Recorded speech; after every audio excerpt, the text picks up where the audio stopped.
If you can manage to get a little sleep during this, please feel free. This is a kind of inhumane hour to get anybody to listen to a talk about alcohol.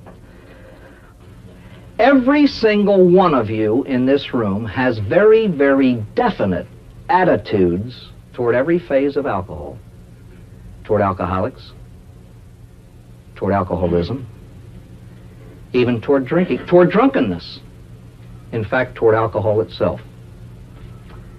Our attitudes come from our parents, from our religious background, our cultural background, but above all else from our contact with some alcoholic. Every one of you knows an alcoholic. In fact, at least 5 of you live with one actively drinking. In fact, that there are a minimum of 3 active alcoholics here. Face it, that's just a statistic.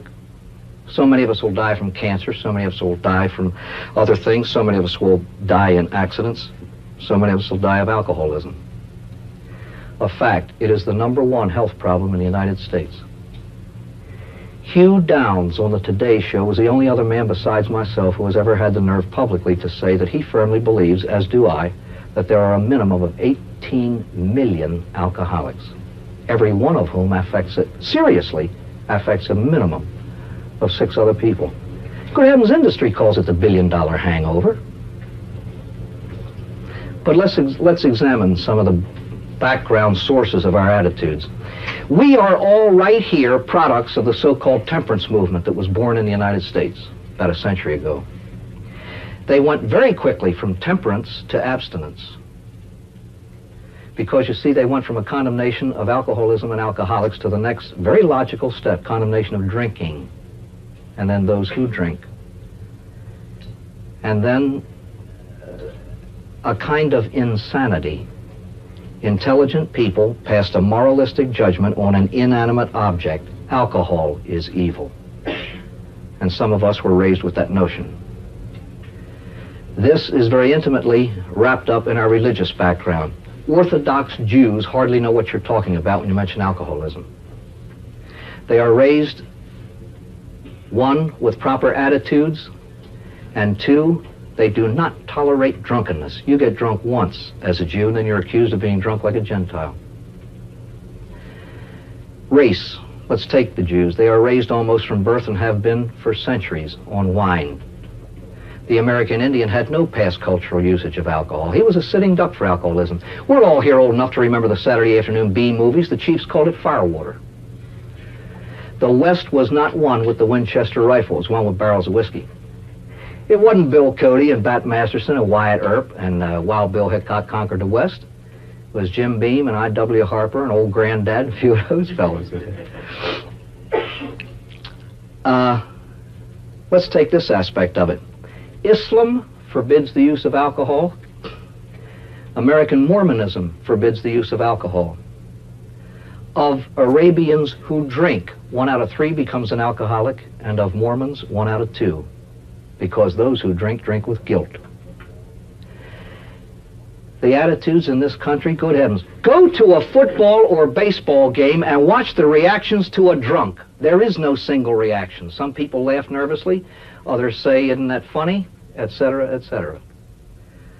Dean Martin says whiskey, and everybody falls apart laughing. The Jew just sits astonished at such a thing. You know, would you laugh when automobile is mentioned?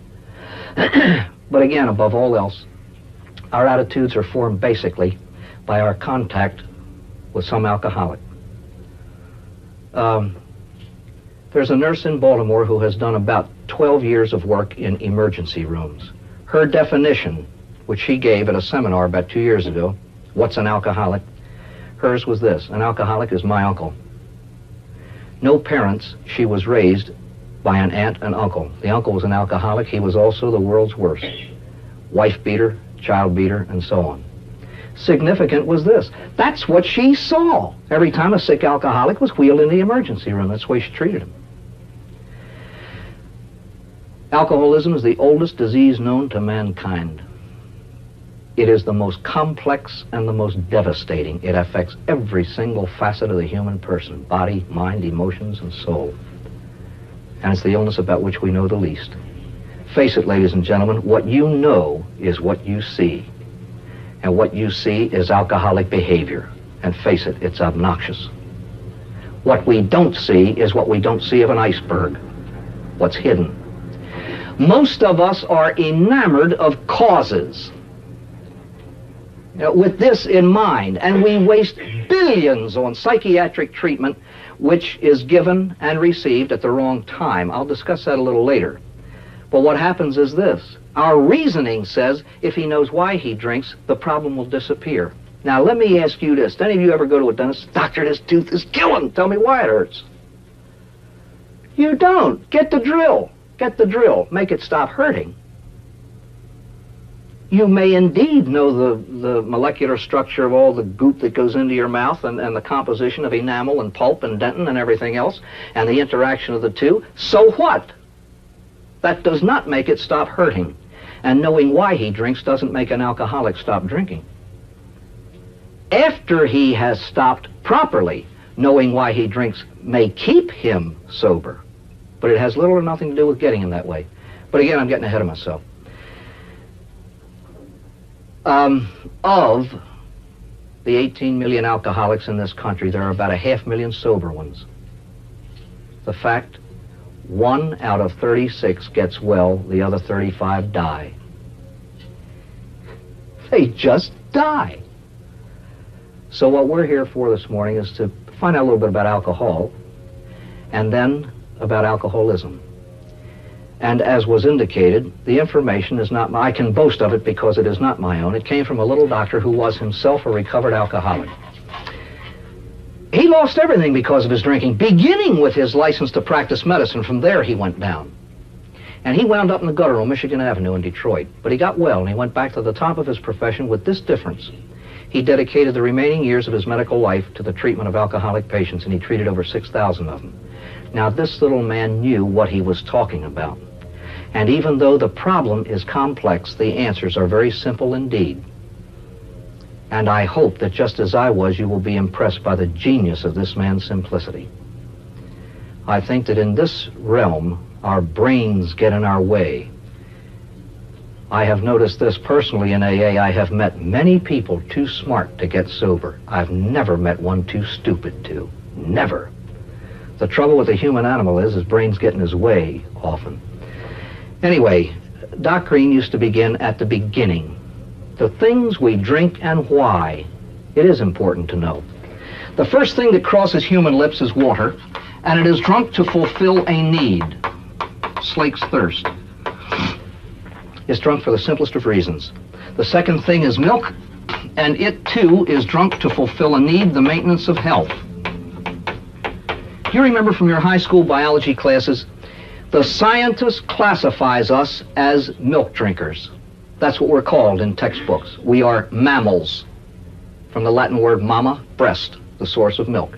These two beverages, since necessary, are quite natural, but we drink other things for other reasons.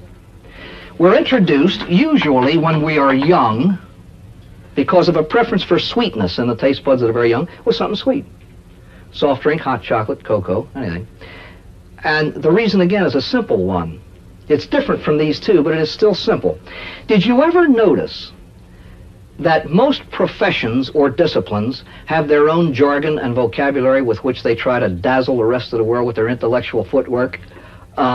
You know what the scientist says? This is drunk for oral gratification.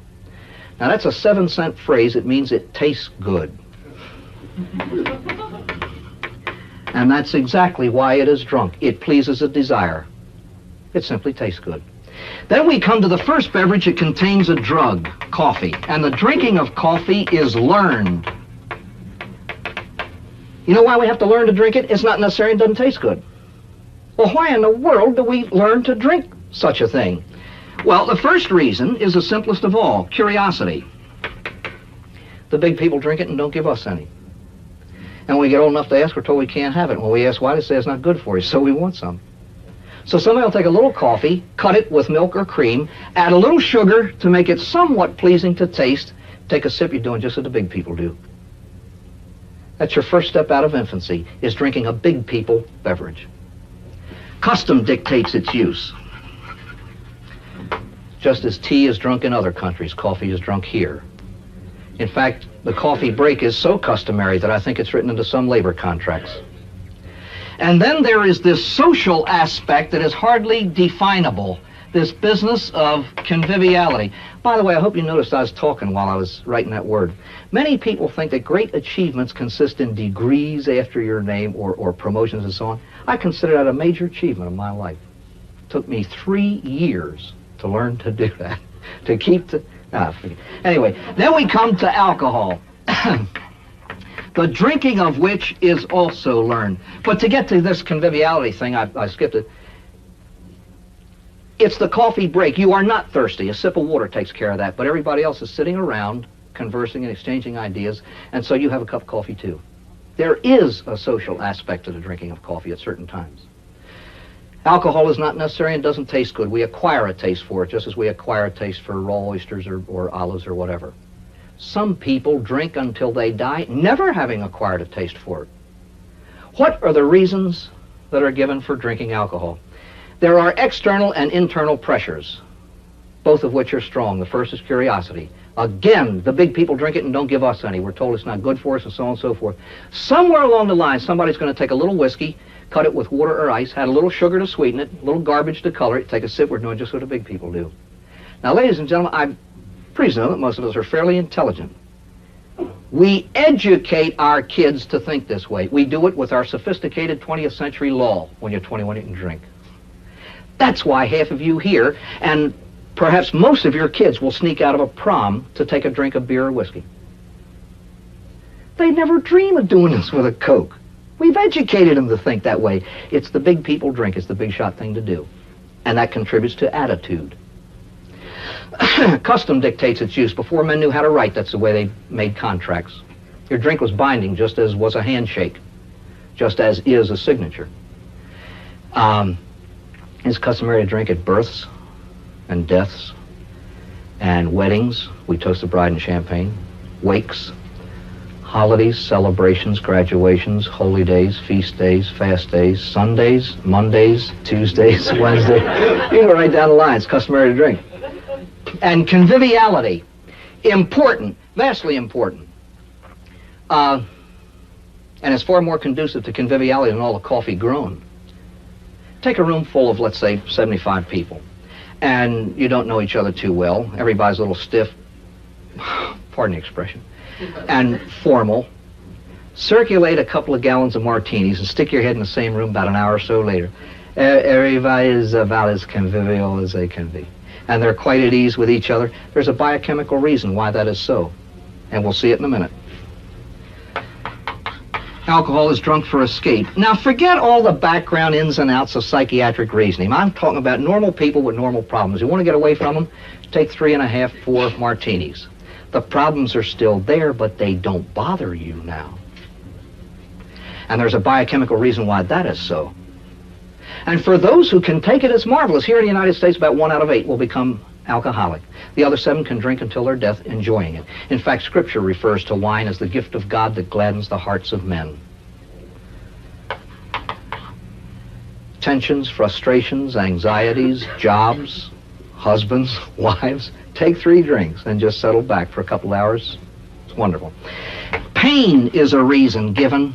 In fact, beer and wine have been beverages from the beginning. Distillation, what produces whiskey and gin and the so-called hard stuff, wasn't discovered until fairly recently in the history of man. And when it came into being, it was used as medication only. But now it's a beverage, and I strongly suspect people who use pain as their reason for drinking. Say, what'd you get drunk last night for? When you get an answer like receding gums, you know there's trouble. There's trouble. There's a fellow in AA over in Baltimore, he's sober 17 years. Now, when he was drinking and couldn't make it into work, he'd call in and say, I got to go to the dentist, get a tooth out. He was sober about a year, and he and his boss were talking about his drinking.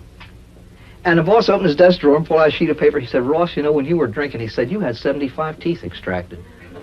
He did. Here's what I mean by Dr. Green's simplicity. Euphoria is why the human animal drinks alcohol.